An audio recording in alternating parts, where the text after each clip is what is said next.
Hello दोस्तों, कैसे हो आप सभी लोग। आई होप कि आप सभी लोग स्वस्थ होंगे और मस्त होंगे और अपनी तैयारी अच्छे से कर रहे होंगे।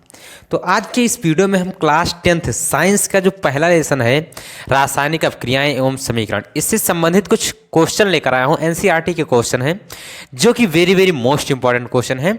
ये आप सभी लोगों को अक्सर पूछे जाएंगे।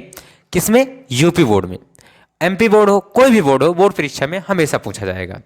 वैसे तो आप सभी लोगों को मैंने पूरा लेसन बता दिया है, डिफिनीशन कौन कौन सी इंपॉर्टेंट है, कैसे कैसे क्वेश्चन पूछा जाएगा, सारा कुछ बता दिया है। लेकिन कुछ बेसिक क्वेश्चन हैं जो बच्चों को समझ नहीं आता है, उस क्वेश्चन को मैं लेकर आया हूं, उसे समझाने वाला हूं। ठीक बेटा, तो यहां पर देखिए, पहला क्वेश्चन आपका क्या है कि वायु में जलाने से पहले मैग्नीशियम रिबन को साफ क्यों किया जाता है। पहला क्वेश्चन क्या है? वायु में जलाने से पहले मैग्नीशियम रिबन को साफ क्यों किया जाता है।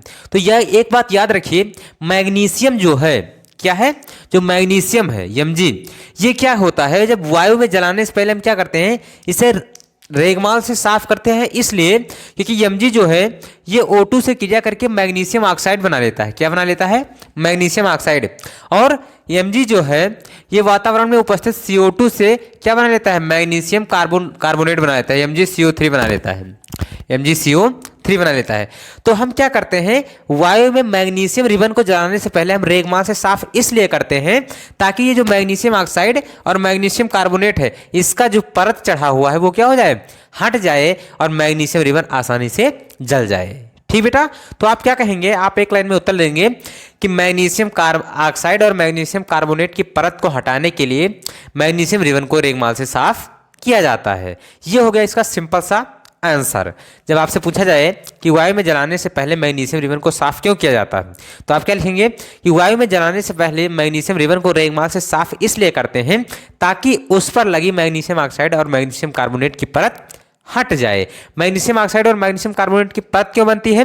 क्योंकि जब वातावरण में ऑक्सीजन उपस्थित है उससे मैग्नीशियम क्रिया करता है तो मैग्नीशियम ऑक्साइड बनाता है, और जो कार्बन डाइऑक्साइड उपस्थित है उससे क्रिया करता है तो मैग्नीशियम कार्बोनेट बनाता है। ठीक बेटा, ये हो गया क्या, तो ये हो गया आपका मैग्नीशियम, जो पहला क्वेश्चन था कि मैग्नीशियम रिबन को साफ क्यों किया जाता है, उसका आंसर हो गया।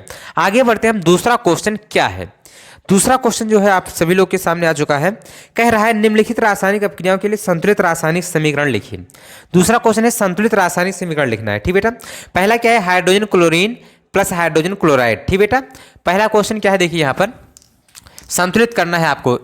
इसमें पहला दिया हुआ है आपको हाइड्रोजन प्लस क्लोरीन Cl2, और फिर क्या हो जाएगा, हाइड्रोजन क्लोराइड HCl, इसे संतुलित करना। यहाँ 2 H है, यहाँ 1 H है, इसके आगे हम क्या लगा देंगे, 2 लगा देंगे।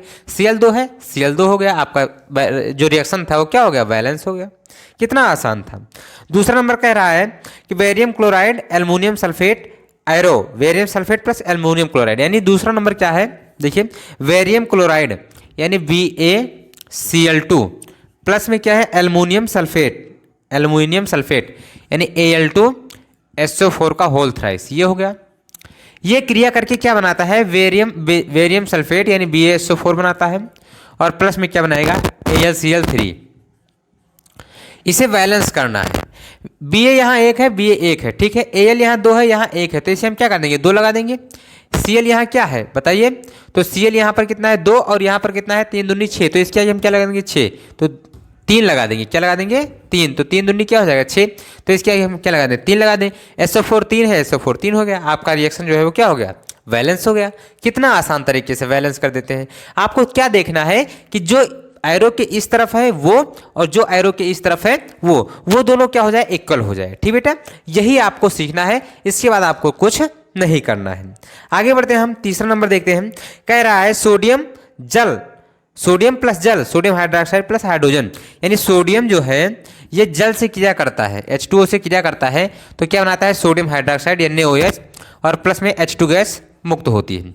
अब बताइए यहाँ पर Na यहाँ 1 है, Na 1 है, H यहाँ कितना है, 2, तो H यहाँ पर कितना है, 2 1 3 है, O 1 है, O 1 है। ठीक है, आपको इक्वल करना है, 2 यहाँ लगा दीजिए, 2 यहाँ लगा दीजिए, 2 Na हो गया, 2 यहाँ लगा दीजिए, तो 2 2 4 हो गया, 2 दूनी 4, आपका बैलेंस जो रिएक्शन था वो क्या हो गया, बैलेंस हो गया। कितना आसान है। इसके बाद हम आगे बढ़ते हैं, तीसरा नंबर क्वेश्चन क्या कह रहा है, देखिए वेरी मोस्ट इंपॉर्टेंट। निम्नलिखित अपक्रियाओं के लिए उनकी अवस्था के संकेतों के साथ संतुलित रासायनिक समीकरण लिखिए। अवस्था यानी किस अवस्था में वो अभिकारक और उत्पाद है उसको भी आपको लिखना है। तो सबसे पहले हम इसे क्या कर देते हैं, रेज कर देते हैं, उसके बाद आप लोग को बताते हैं अवस्था क्या होता है। जैसे यहाँ हाइड्रोजन गैस है तो यहाँ गैस लिख देते हैं, क्लोरीन गैस है गैस लिखते हैं, HCl क्या है एक्वस है एक्वस लिख देते हैं, ये हो गया। यही क्या है अवस्था है। बेरियम क्लोराइड एक्वस है एक्वस कर देते हैं, ये एक्वस है एक्वस कर देते हैं। यही सब ये क्या है, ये सॉलिड है सॉलिड कर देते हैं, ये एक्वस है एक्वस कर देते हैं। यही सब क्या है, यही सब अवस्था है। आगे हम देखते हैं तीसरा नंबर, इसे सबसे पहले हम रेज कर देते हैं, उसके बाद आपसे लोग को बताते हैं तीसरा नंबर क्वेश्चन कि उसे हम उसके अवस्था के साथ कैसे बैलेंस करते हैं। अवस्था के साथ बैलेंस करना कोई बड़ी बात नहीं, जैसे आप सिंपल बैलेंस करते हैं इसी प्रकार आपको अवस्था के साथ भी बैलेंस करना है। बस आपको अवस्था लिख देना है, अवस्था आपको क्या कर देना है, लिख देना है। कह रहा है जल में बेरियम क्लोराइड तथा सोडियम सल्फेट के विलयन अपक्रिया करके सोडियम क्लोराइड का विलयन तथा अघुलनशील बेरियम सल्फेट का अवक्षेप बनाते हैं। पहला नंबर क्वेश्चन, पहला नंबर क्या कह रहा है कि बेरियम क्लोराइड, जल में बेरियम क्लोराइड यानी बेरियम, जल में बेरियम क्लोराइड याद रखिएगा, यानी बेरियम क्लोराइड का जलीय विलयन यानी BaCl2, ये क्या है, ये एक्वस है, जलीय विलयन है एक्वस, ठीक बेटा याद रखिएगा।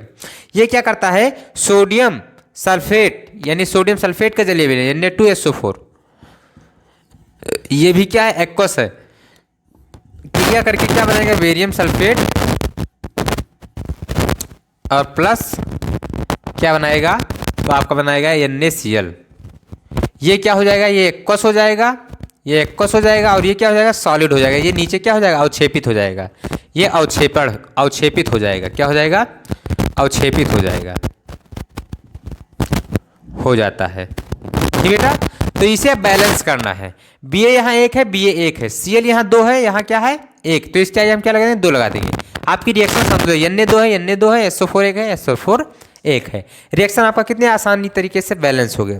आगे हम लिखते हैं दूसरा नंबर क्वेश्चन, कह रहा है सोडियम हाइड्रोक्साइड का विलयन जल में यानी एक्वस है। दूसरा नंबर सोडियम हाइड्रोक्साइड का विलयन यानी NaOH जल में एक्वस है, ठीक बेटा।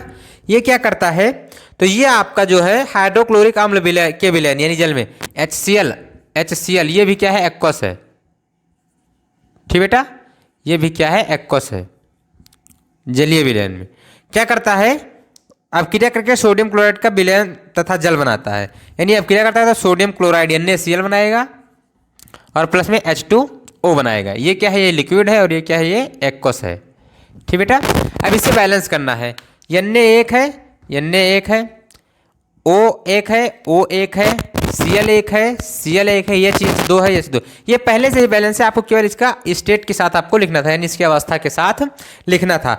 तो कितने इजी मेथड से मैंने आपसे लोगों को क्या कर दिया, बता दिया। आशा करता हूं कि ये आपका जो लाइन था वो आपका क्या था, बहुत अच्छा लगा होगा। क्यों, क्योंकि ये कितना आसान था, केवल आपको स्टेट लिखना था और आपको कुछ करना ही नहीं था, ठीक बेटा। तो आशा करता हूं कि आप सभी लोगों को ये वीडियो पसंद आया होगा। अगर वीडियो पसंद आया है तो वीडियो को लाइक कर दीजिए। चैनल पर अगर पहली बार आए हैं तो चैनल को सब्सक्राइब करके ऑल नोटिफिकेशन जरूर ऑन कर लीजिए। और हम मिलते हैं अगले वीडियो में इसी प्रकार के मजेदार क्वेश्चन के साथ। तब तक के लिए जय हिंद, love you, bye bye, take care.